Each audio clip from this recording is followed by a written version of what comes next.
የገጣሚው እንባ በጠፋ ጨረቃ እኩለ ሌሊት ላይ የእምነት አባቶች ሆነው በጸሎት ላይ እልፍኝ ባለጠጎች ውስኪ እየተራጩ እያሉ በዝላይ ገጣሚው ከእንቅልፉ ይነቃል። በዚህ ሁሉ መሃል የገጣሚው እንባ ከዚህ ይጀምራል።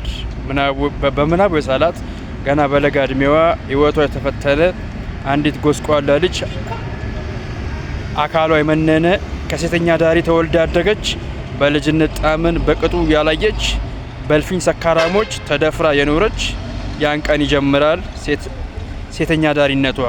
ክፉ ክፉ ጣ ወርሳለች ከናቷ። ይህን እየከተበ የገጣሚው እንባ ከጉንጩ ይወርዳል። ብርና ወረቀቱን ቀዶ ይማግዳል። ቀጣይ መከራዋን መጻፍ ይጀምራል። ከመከራዋ ቀን ከዕለታት በአንድ ቀን ከወደ አንድ ጥግ ሳለች ተቀምጣ ሰካራሙ ሁሉ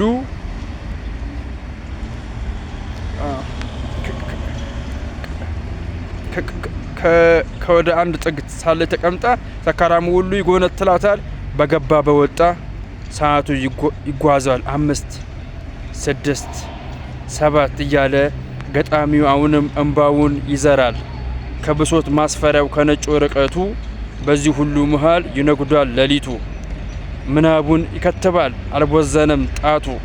በዛች ጎስቋላ ሕፃን ሆዱ እየባባ ወረቀቱ ይርሳል በሚያነባው እንባ።